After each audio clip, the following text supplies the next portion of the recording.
Bismillahirrahmanirrahim. Ya Rabbi bil Mustafa balligh maqasidana waghfir lana ma madha ya wasi'al karami.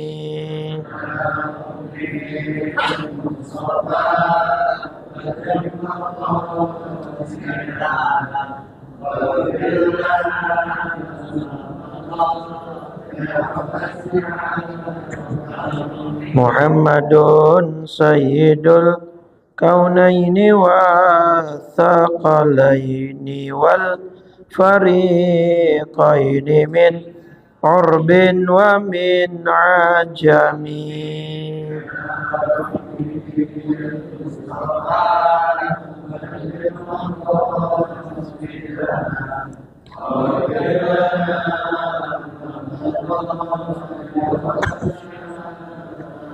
Nabiyyun al-amirun nahi fala ahadun abarra fi qawli la minhu wala na'ami.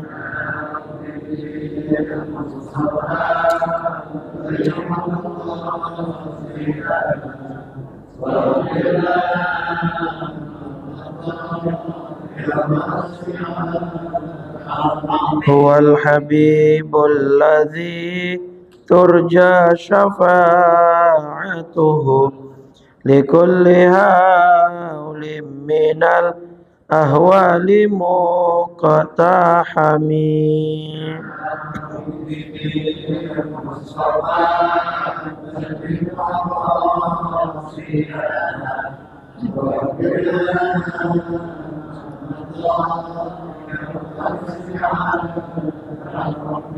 Allahumma salli wa sallim wa barik wa ala alihi. Al-Fatihah ila ruhi Rasulillah Sayyidina Muhammad ibn Abdullah wa ala alihi wa sahbihi wa mawalah wa jami'i awliyaillah wa asfiyallah khususan sadatina Abi Bakri wa Umar wa Uthman wa Ali wa an baqiyatis sahabati wa tabi'in wa tabi'it tabi'in wa man tabi'ahum bi ihsanin ila yaumiddin wa alaina ma'ahum wa fihim bi rahmatika ya arhamar rahimin. Thumma ila ruhi al-muhajir ilallah Ahmad bin Isa wal ustadzil azam al-faqih al-muqaddam Muhammad ibn Ali Ba'alawi wa Syekh Abdul Rahman bin Muhammadin al-Saqaf wa auladihi al-jami' wa ikhwani al-jami'. Thumma ila ruh صاحب الراتب بقطب الإرشاد وخوث العباد والبلاد الحبيب عبد الله بن علوي الحداد وصولهم وفروعهم. ثم إلى روح مؤلف هذا الكتاب الشيخ سيد الحبيب عبد الله بن حسين بن طاهر. ثم إلى روح الشيخ نواوي بن عمر الجاوي البنتني. ثم إلى روح الشيخ والدي الحاج أحمد مصطلح بدوي حنفي.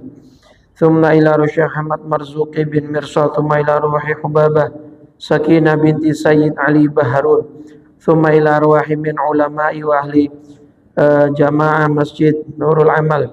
Allahumma ighfir lahum warhamhum wa'afihim wa'fu anhum wasi' madkhalahum akrim nuzulahum wa yakhtim lana wa ahlana wa ahbabana wa dhurriyyatina bil husna fi khairin wa lutfin wa afiyah wa ala ma nawa aslafuna salihun wa ala ma nawayna min nawaya salihah.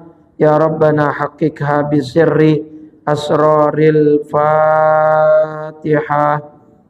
A'udzu billahi minasy syaithanir rajim. Bismillahirrahmanirrahim. Alhamdulillahi rabbil alamin. Ar-Rahmanir Rahim. Maliki yaumiddin.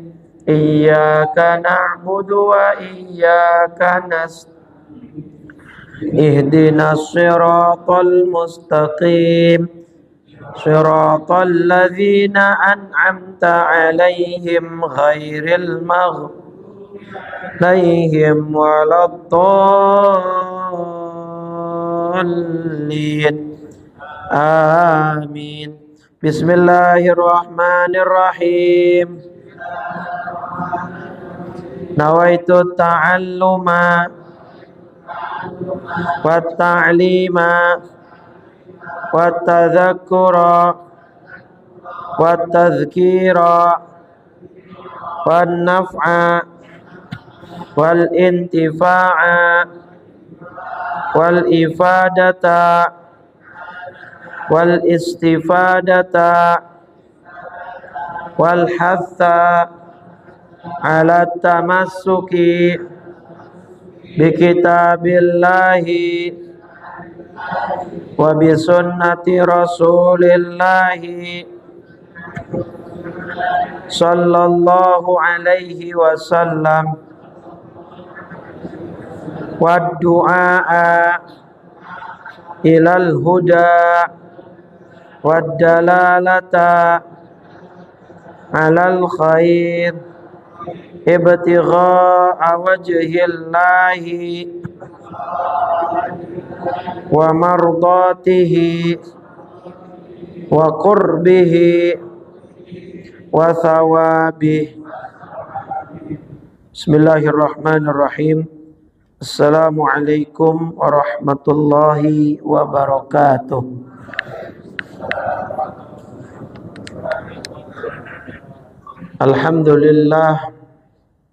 Alhamdulillahilladzi hadana lihadza wa ma kunna linahtadiya laula an hadanallah.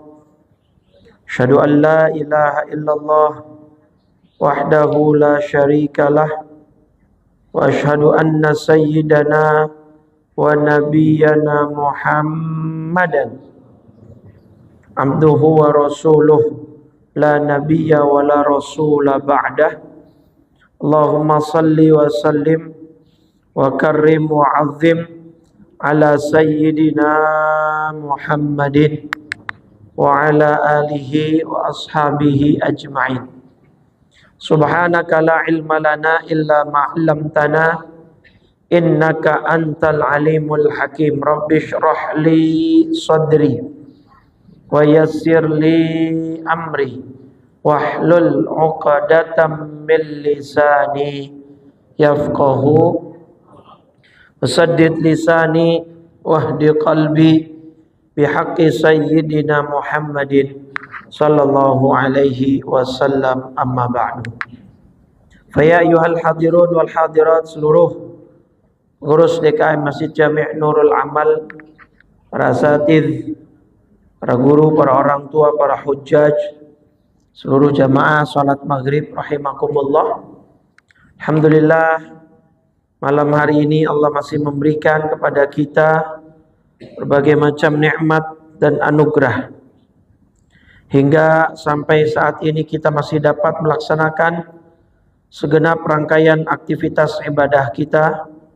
Mudah-mudahan semua diterima oleh Allah Subhanahu wa ta'ala. Salawat teriring salam tak lupa senantiasa kita curah limpahkan kepada junjungan kita baginda Nabi besar Muhammad sallallahu alaihi wasallam serta seluruh keluarga, para sahabat dan pengikutnya hingga yaumil qiyamah. Teriring harapan kita, mudah-mudahan semua yang hadir kelak mendapatkan syafaat dari baginda Rasulullah sallallahu alaihi wasallam. Amin ya rabbal alamin. Hari ini itu ya, Sulamut Taufik ya, bab baru ya, yajibu ala wali sabiyi. Betul? Baik. Bismillahirrahmanirrahim. Qala Syekhul Musannif rahimahullah wa adaman naf'a bihi wa bi barakati ulumihi wa bikum fid daraini amin radhiyallahu taala anna wa ankum. Itu udah ya? Itu bukan? Yang lain gak ada yang nyatet ini.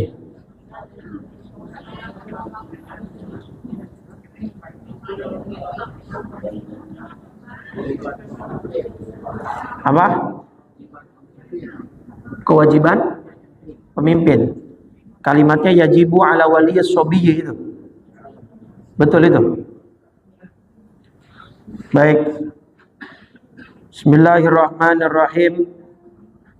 Qala Syekhul Musannif rahimahullah wa adaman naf'a bihi wa bi barakati ulumihi wa bikum fid daraini amin. Radhiyallahu ta'ala anna wa ankum. Faslun yajibu ala waliyyis sabiyyi was-sabiyyati al-mumayyizaini ayyamurahuma bis-shalah. Wajib hukumnya bagi orang tua dari anak kecil laki maupun anak perempuan, atau enggak mesti orang tuanya. Di sini bahasanya wali. Kadang mungkin anaknya yatim piatu, maka wali di sini adalah yang mengurus. Mungkin kakeknya, mungkin neneknya, mungkin omnya, ya, paham? Jadi di sini bahasanya bukan orang tua, tapi waliyus sabi. Wali itu artinya yang mengurus urusan si anak, baik anak kecil maupun baik anak laki-laki maupun anak perempuan. Siapapun walinya, umumnya ya orang tua.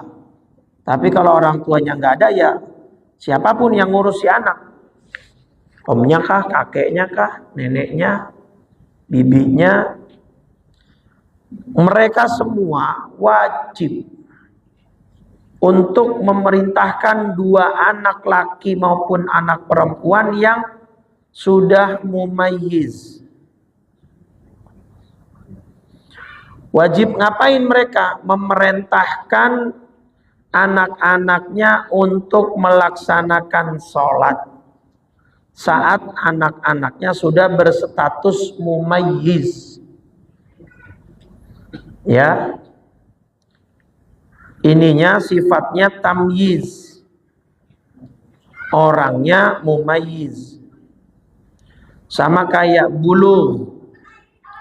Buluh itu sudah sampai tanda tertentu, orangnya disebutnya baligh. Nah, baligh dengan mumayyiz beda, Bapak Ibu. Kalau baligh kan sudah ada ketentuannya, laki-laki atau perempuan keluar mani, ya, atau perempuan keluar darah haid, ya, di usia kurang lebih 9 tahun, dan atau pakai patokan umur yaitu 15 maksimalnya, maksimal 15 tahun hijriyah. Jadi udah sering kita ulang nih. Jadi kalau ada anak laki, anak perempuan belum keluar tanda-tanda baligh, baik yang laki keluar mani atau perempuan keluar darah haid, maka patokan yang dipakai umur, yaitu 15 tahun, tapi pakainya karena duluan mana sampainya, hijriyah apa masehi? Pasti hijriyah. Duluan hijriyah pasti. Tuh ya. Nah, tanda baligh itu bukan sebagian orang awam fahami, Bapak Ibu.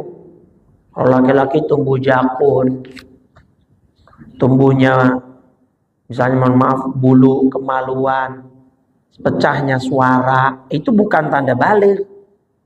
Tanda dewasa mungkin. Tanda baligh udah cuman terbatas pada keluar mani, keluar darah haid atau usia 15, cuman itu. Jadi kalau pecah suara udah, jakun udah muncul, mohon maaf misalkan yang anak perempuan payudara sudah mulai tumbuh, tapi belum ada tanda-tanda baligh itu, ya belum baligh berarti. Tapi sudah tamyiz. Nah, tamyiz itu lebih rendah Bapak Ibu daripada baligh. Definisi tamyiz ulama fikih beda-beda versinya. Ada yang bilang tamyiz itu atau mumayyiz ini adalah anak yang sudah bisa istinja sendiri. Apa istinja? Cebok. Umur berapa anak-anak kira-kira bisa cebok sendiri? 6 tahun udah bisa, 6 tahun. 6 tahun, 7 tahun, ya. Atau ada yang mendefinisikan tamyiz itu patokannya anak udah bisa bedain korma sama apel. Umur berapa kira-kira berarti? 5-6 tahun udah bisa kan? Iya, 3 tahun 4 tahun juga sebenarnya udah bisa. Nah tapi akhirnya kata ulama, yaudah kita pakai patokan sekitar antara 6 sampai 7 tahun. Nah di usia ini anak sudah mumayyiz. Kalau sudah mumayyiz Bapak Ibu berarti ini ibadahnya udah sah. Kalau dia sudah paham ibadah, sudah belajar ngaji, tahu caranya wudhu, paham caranya cebok, ngerti apa aja yang batalin wudhu, nah maka ibadahnya sah. Maka misalnya ada orang tua atau neneknya mau jadi makmum sama cucunya yang umur 6-7 tahun, laki-laki, dia udah ngerti, udah ngaji, udah paham sholat, ibadah, boleh. Yang jadi imam cucunya, jangan neneknya. Gak boleh perempuan ngimamin laki, kecuali sholat bareng doang, jejeran. Tapi statusnya tetap bukan jamaah, tetap masing-masing, itu beda. Nah anak yang sudah tamyiz, ibadahnya tuh sudah sah Bapak Ibu, tapi belum wajib. Nah beda itu. Nyambung gak ini? Jadi kalau anak yang sudah tamyiz, sudah 6-7 tahun, ya, ketika mumayyiz, ya, mumayyiz dengan baligh, itu beda. Nah kalau kita pakai patokan umur mungkin sekitar 6 sampai 7, ya, baligh sekitar 9 sampai 15, gitu ya. Mungkin ini berarti 6 sampai 8 deh, gitu ya. Nah, baligh ini merupakan masuknya dalam syarat wajib. Kalau tamyiz itu syarat sah. Apa bedanya? Ya udah jelas, syarat sah berarti syarat yang harus dipenuhi kalau mau ibadahnya dianggap sah, walaupun mungkin belum wajib. Kayak anak-anak tamyiz ini 6 sampai 8 tahun, kalau dia sholatnya benar, udah ngerti, kita ajarin ngaji, paham hukum-hukum fikihnya, lah ibadahnya sholatnya sah, dapat pahala Ustaz, lah dapat. Cuman karena dia belum baligh, dia belum punya dompet sendiri, dompetnya masih ngikut sama, nah gitu. Makanya ada istilah, entar nih kalau dia puasa, kita didik anak puasa, pahalanya buat siapa? Nah gitu, karena dia belum punya dompet sendiri, karena belum baligh. Tapi kalau udah baligh, ibadah, sholat, apapun, pahalanya buat dia. Kalau dia bikin dosa, dosanya buat dia. Kalau sudah baligh. Jadi baligh itu syarat wajib. Kalau tamyiz syarat sah. Nah maka kita balik lagi ke tempat ke ini kitabnya. Maka pengurus anak kecil laki maupun perempuan yang keduanya sudah tamyiz, wajib hukumnya untuk menyuruh mereka melaksanakan sholat. Dari umur berapa berarti? 6 tahun. 6 tahun lah sekitaran itu, ya, lulus TK, masuk SD, harus orang tua perintah. Masalah nanti tuh anak nurut apa kagak urusan lain Bapak Ibu. Ini yang kita bahas orang tuanya atau yang ngurusnya. Kalau orang tuanya nggak ada, wajib hukumnya nyuruh anak-anak itu untuk sholat. Perkara nanti tuh anak kagak nurut, kagak mau, atau bohong, namanya belum wajib, belum dosa. Tapi kalau orang tuanya kagak mulai nyuruh di umur segitu karena hukumnya wajib, berarti yang kagak ngerjain orang tuanya dosa. Paham gak nih maksud saya? Kalau anaknya belum mau sholat, ya jangan diomelin apa yang gimana, kasih pengertian.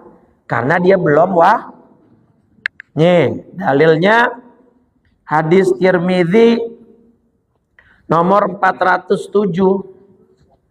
Sunan Tirmidzi. Babnya bab kapan anak mulai diperintah untuk melaksanakan sholat. Kata Nabi, allimu as-sabiyya as-salata ibna sab'i sinin. Ajarkan anakmu, perintah anakmu untuk melaksanakan sholat saat dia berumur 7 tahun. Wadribuhu, dan pukullah kalau anak itu tidak mau sholat saat usianya 10 tahun. Nih, kalimat wadribu secara harfiah memang ini artinya pukul, Bapak Ibu. Oke, kalau kita pun artikan di sini pukul anak, itu ada syaratnya. Satu, sama kayak konsep memukul istri saat istri nusyuz. Maka dia hanya boleh memukul dengan 1 jari. 1 jari. Gitu. Berasa apa kagak? Atau kalau kagak pakai 1 jari seperti kayak kayu siwak. Itu maksimal. Itu pun nggak boleh di ghairu mubarrihin. Tidak boleh di tempat atau organ yang vital. Kayak di mana? Muka, kepala, ya. Terus apa lagi? Nah, kemaluan, perut, ya, leher. Nah. Dan kalau bisa bahkan ulama menyarankan hanya menggunakan tisu yang digulung. Tisu selembar kayak 2 lembar gulung terus pukul.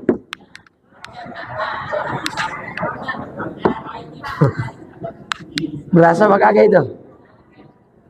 Jadi ini bukan dalil kebolehan kita melakukan KDRT, bukan.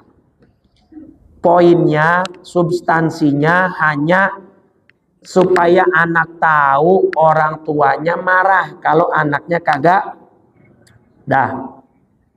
Atau paling kagak bentak, ngomel. Gitu ya. Jadi jangan juga anak dimanja mulu. Ya. Ya setiap anak memang treatmentnya beda-beda ya, tergantung karakter masing-masingnya. Kenali anak Anda, kenali anak cucu keturunan kita, cara yang tepat gimana itu insya Allah kita yang lebih paham. Nah, tapi doroba di sini ada juga yang memberikan arti makna bukan memukul, tapi memberi contoh. Tuh. Karena doroba juga bisa bermakna memberi contoh. Dalilnya di mana? Surat Al-Baqarah. Surat 2 ayat 26. Innallaha la yastahi ayyad riba. Nah ini nih. Ayyad riba. Doroba yadribu. Karena kemasukan amil nasab an jadi fathah ayyad riba. Ya. Nah, di sini artinya apa? Doroba yadribu di situ Allah tidak segan membuat contoh atau membuat apa di sini? Perumpamaan itu kan contoh. Nah, jadi ada juga ulama yang memaknai hadis tadi, anak kalau udah 10 tahun masih belum mau sholat, jangan diomongin doang, jangan dikata-kata doang, tarik, ajak bareng ke masjid, gitu. Kasih contoh, sholat di rumah ibunya bareng dia, boleh. Yang penting ada contoh, ada teladan. Makanya sholat sunnah itu sudah berkali-kali saya bilang, ya, berdasarkan hadis Nabi, sholat sunnah itu tetap bagusnya di mana? Di rumah. Nah, salah satu tujuannya selain lebih aman dari sifat riya, kalau sholat sunnah di rumah, nanti anak punya memori, ngeliat, oh bapak saya sholat, oh ibu saya sholat, oh nenek sholat, oh mbah kakung sholat. Ada memori itu di rumah. Ya, jangan semua sholat dihabiskan di masjid. Ya, nah, yang afdol di masjid itu sholat fardu. Nah, cuman kita biasanya, apalagi ba'diyah, kalau udah nyampe rumah segen. Betul apa betul? Nah, maka kita pakai ilmu daripada. Apa ilmu daripada? Daripada di rumah kagak sholat, maka kita sholat sunnahnya di mana? Nah, tapi tetap kalau Bapak Ibu bisa mengkontrol, mengendalikan, bisa Ustaz, saya bisa maksain diri kok. Saya ba'diyahnya tetap di rumah, itu afdalnya di rumah.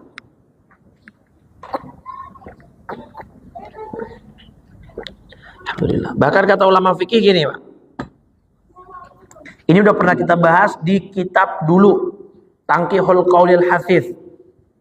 Di kitab Tanqih. Setelah kita belajar tauhid kan kita belajar Tanqih tuh. Hadis-hadis juga tuh. Nah, jadi gini, sholat fardu, ya, sholat fardu kalau dilaksanakan sendiri dapatnya berapa? 1. Kalau sholatnya jamaah 20. Nah, kata ulama, sholat sunnah kalau dilakukan di masjid itu pahalanya 1.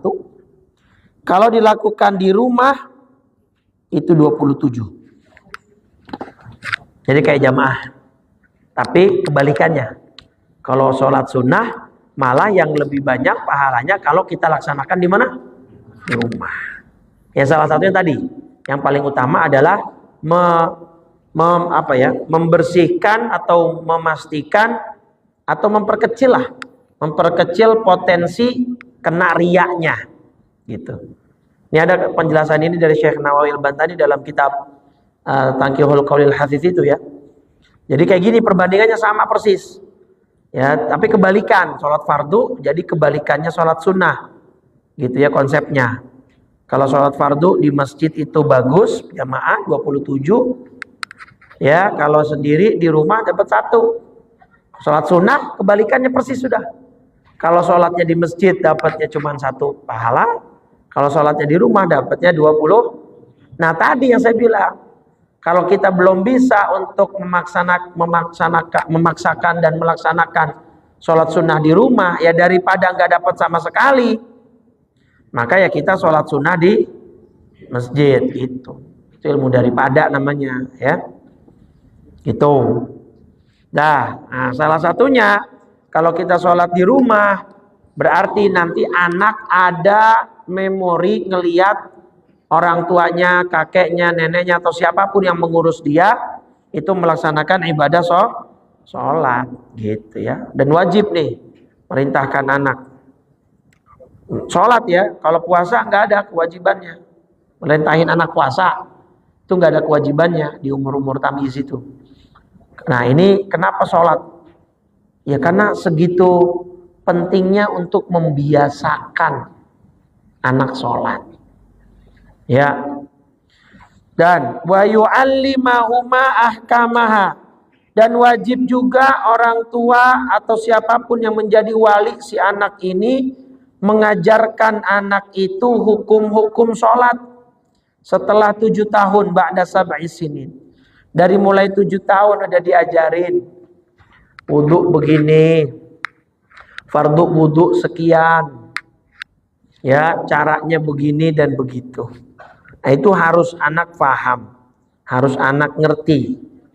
Nah, wa yadribahuma, dan ini hendaklah kedua orang tua atau wali si anak memukul kedua anaknya baik laki maupun perempuan, kalau mereka berani meninggalkan sholat setelah menyentuh 10 tahun, sesuai hadis Nabi Tirmidzi tadi ya kasaumin atau kohu, ya. Dan kalau memang bisa puasa juga diajarkan untuk melaksanakan puasa Ramadan ya di usia 10 tahun. Gitu ya. Ini ada riwayat nih. Idza ataqal ghulam syiyama thalathati ayyamin mutatabi'at faqad wajaba alaihi shaumu syahri Ramadan. Kalau anak dicoba 3 hari berturut-turut bisa puasa, maka kewajiban puasa Ramadan itu telah menempel pada diri si anak. Kalau tidak menyebabkan sakit ya.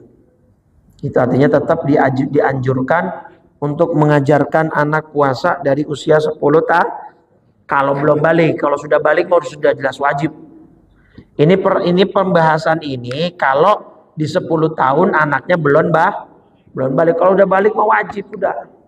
Harus lebih tegas lagi, harus lebih dantak lagi itu mah. Gitu ya. Jangan kalah sama anak. Ya.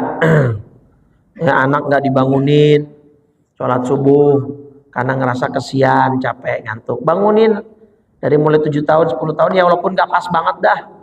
Ya kan, subuh nih misalkan jam 5, ya bangunin dah setengah 6 atau jam 5 seperempat. Yang penting masih dalam waktu sholat subuh gitu, dibiasakan. Ya. Wa yajibu alaihi aidan ta'limuhuma ma yajibu alaihima, dan wajib juga para orang tua dan orang-orang yang mengurus anak-anak kecil untuk mengajarkan anak kecilnya, baik yang laki maupun yang perempuan, mengajarkan apa? Hal-hal yang wajib untuk mereka kerjakan dari syariat Islam. Harus sudah mulai dikenalin, wajib sholat, wajib puasa, wajib bayar zakat kalau nanti dia kaya, ya wajib tuh untuk mengajarkan itu semua. Ya, jadi apapun hal-hal yang berkaitan dengan kewajibannya harus diajarkan. Ya, wajibnya mandi kalau selesai haid atau kalau setelah mimpi basah, itu harus diajarkan. Caranya mandi seperti apa, nah itu harus diberitahu. Karena itu salah satu tanggung jawab orang tua, terutama ayah. Ya, ayahnya nggak punya waktu di kantor, ya kerja, bisnis, ya udah ingetin ibunya untuk ngajarin mah kakak, ajarin mah abang, beli buku panduan atau belajar sama-sama dari YouTube misalnya, dipandu sama orang tuanya, diarahkan, kayak gitu ya. Harus ngerti mereka. Dan juga hal-hal yang berkaitan dengan hukum sosial. Ya, wajib anak ini hormat sama yang tua, wajib sayang sama yang kecil, haram hukumnya mencaci, memaki, bullying dan seterusnya. Itu harus diajari. Itu bagian dari ta'dib, bagian dari memberikan adab, ya, mentransfer ilmu. Makanya kemarin yang saya bilang bahwa Nabi menjanjikan dekat dengan orang yang mendidik anak perempuan 2 orang, ya kan? Itu kan syaratnya apa? Fa'ahsana ta'dibaha. Jadi man ala jariyataini, siapa yang punya dan merawat 2 anak perempuan hatta tablugha, sampai kedua anak perempuannya baligh, jaa yaumal qiyamah ana wa huwa kahatain. Siapa yang merawat kedua anak perempuannya sampai dua-duanya baligh, maka di hari kiamat saya dan dia akan seperti ini di surga. Kan kita tahunya yang hadis begini kan cuma yang yatim ya. Saya, kata Nabi, dan orang yang menyantuni yatim akan sedekat ini di sorga. Ternyata bukan hanya penyantun yatim, tapi orang tua yang punya 2 anak perempuan. Gitu ya. Nah, ini syaratnya apa? Dia harus mendidik, menyayangi, dan merawat anaknya dengan baik, memberikan pendidikan dengan pendidikan yang baik. Gitu ya.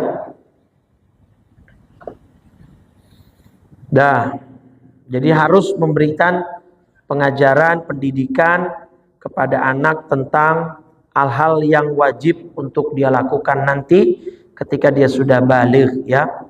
Termasuk tata cara mandi janabah ya, terus kemudian hal-hal lain lah.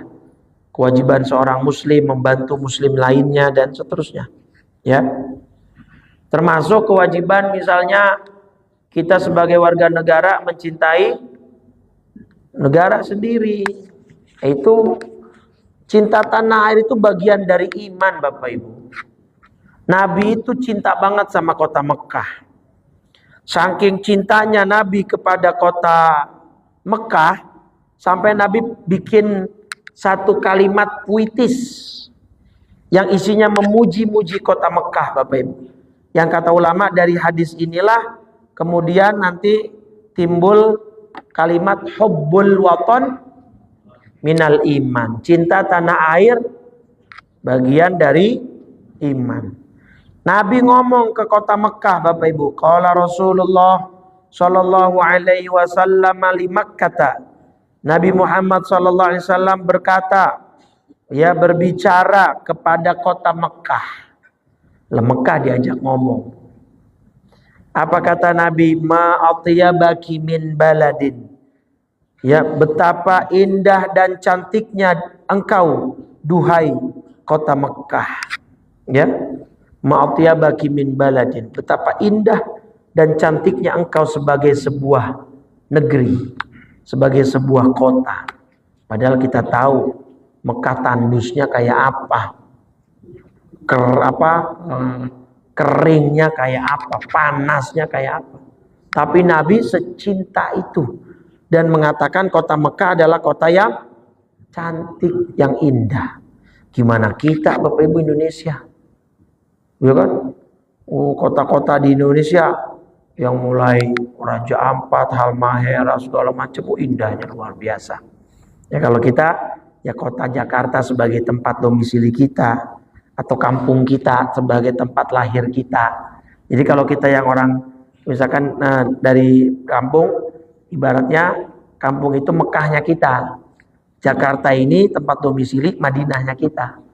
Nabi kan lahirnya di kota Mekah, tapi domisili sampai wafat kan akhirnya di Madinah, gitu kan. Wa habbaki ilayya, dan betapa engkau sangat aku cintai. Tuh. Kata Nabi kepada kota Mekah. Walaula anna qaumi akhrajuni minki masakantu ghairaki. Seandainya saja kaumku tidak mengusirku dari kamu, aku tidak mau tinggal di kota selain kamu. Simpelnya, kalau saja kata Nabi saya nggak diusir, saya nggak bakal mau pindah. Dari saking Nabi cinta kepada kota Mekah. Karena kemarin kan rame tuh Pak di Aceh, Pak. Ya, bendera Indonesia diganti dengan bendera bulan bintang. Terus lambang Bambang Garuda dari pendopo diinjek-injek, Pak. Ya enggak? Dihancurkan, diinjek-injek tuh. Lagi rame itu kemarin tuh. Nah, ini kan perbuatan yang tidak baik dan melanggar konstitusi, gitu ya. Kekecewaan boleh diekspresikan. Kalau mau kayak jangan, kalau kemarin kan yang di Aceh itu kan selain lambang Garuda juga bendera merah putih diganti dengan bendera bulan bintang kan di Aceh itu kan. Pas lagi nah itu kan diturunkan semua bendera-bendera merah putih diganti dengan itu gitu. Dan Wakapolda Aceh saat menghadiri acara damai RI GAM berujung ricuh tuh, akhirnya diusir gitu ya. Padahal ini di atas masjid ini, ya kan, tidak pantas, tidak elok lah ya. Dan di pendopo gubernur juga sampai akhirnya dicopot sama TNI tuh, diganti dengan bendera merah putih gitu ya. Ada satu konten kemarin saya lihat orang bule, Bapak Ibu, yang udah lama tinggal di Bali. Dia punya sudut pandang bagus nih, dan ini saya kira harus difahami semua warga. Kita kekecewaan itu wajar ya, kepada pemerintah marah itu boleh. Tetapi kalau kita ekspresikan kemarahan dan kekecewaan itu dengan merusak lambang negara, salah sasaran. Bendera itu bukan punya pejabat. Bendera itu identitas bangsa. Kan kita banyak yang bilang, kita cinta sama Indonesia, tapi nggak sama oknum-oknum penjahatnya, baik dari kalangan pejabat, pengusaha dan sebagainya, kan gitu ya. Nah, kalau kita memang cinta sama bangsa kita seperti Nabi cinta kepada Mekah dan Madinah, ya jangan disasar benderanya. Bendera itu hasil perjuangan para pahlawan kita. Terus kalau kita marah sama pejabat, kecewa sama pemerintah, kita nggak mau masang bendera atau kita rendahkan, ya itu salah alamat namanya. Kan bendera itu bukan identitas pejabat. Bendera itu identitas negara. Negaranya masih kita cintain. Oknum-oknum yang jahatnya ini, entah dari pejabatnya, entah dari pengusahanya, entah dari siapapun oknum yang memang jahat, itu yang kita marah, yang kita kecewa, yang kita lawan, kan begitu ya. Jadi jangan menyerang ininya. Kalau yang pinter kemarin Borneo, Pak, di Kalimantan nih.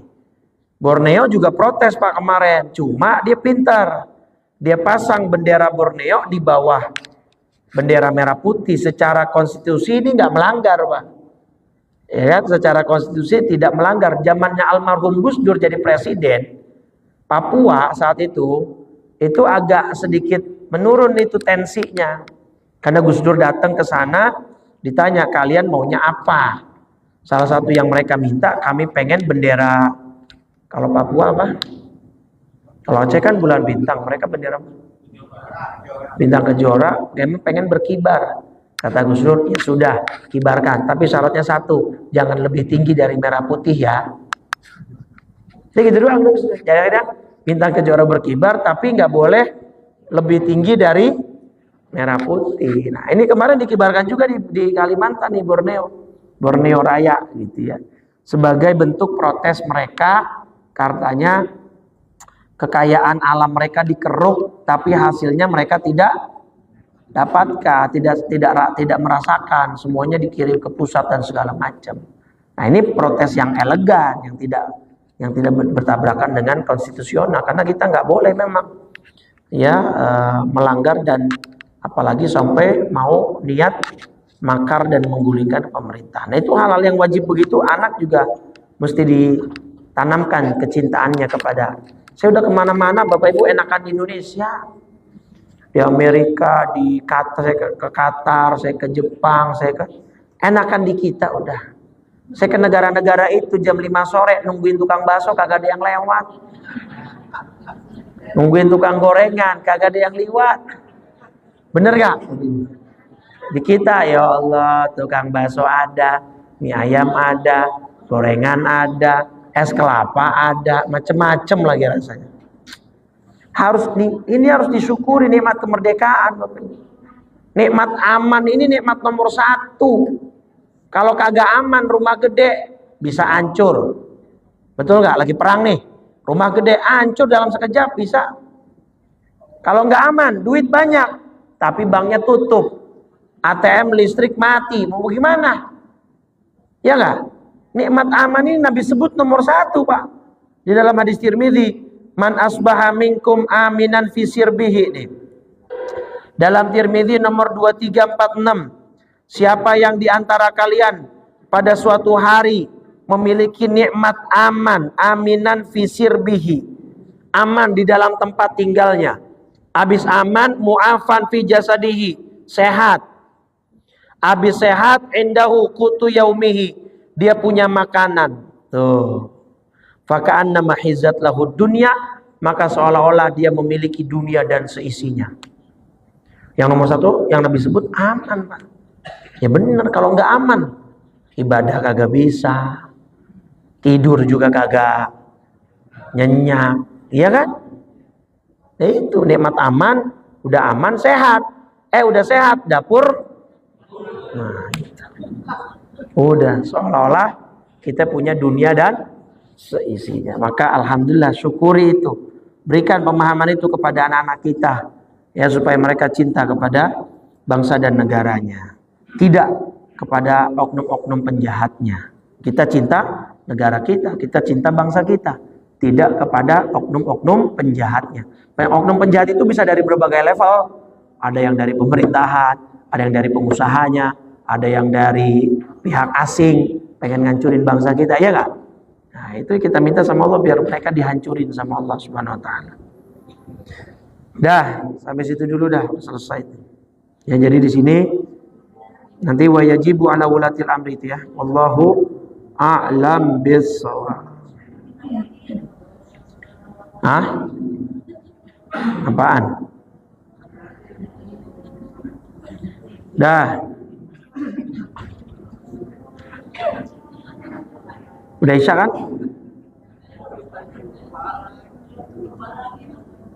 Udah tandain udah.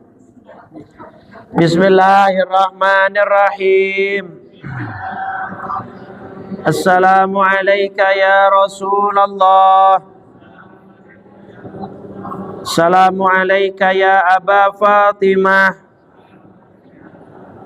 Assalamualaikum ya Jaddal Hasan. Assalamualaikum ya Jaddal Husain. Assalamualaikum ya Jadda Zainab. Assalamualaikum ya Sayyidah Fatimah binta Rasulillah. Assalamualaikum ya Ummal Hasan. Assalamualaikum ya Ummal Husain. Assalamualaikum ya Umma Zainab. Assalamualaikum ya Ummal Mu'minin. Ya Sayyidah Khadijah binta Khuwailid. Assalamualaikum ya Umma Fatimah.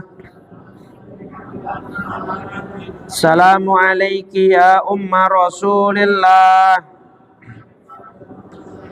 Ya Sayyidah Aminata binta Wahbin. Assalamualaikum ya Amirul Mu'minin. Ya Ali ibn Abi Talib.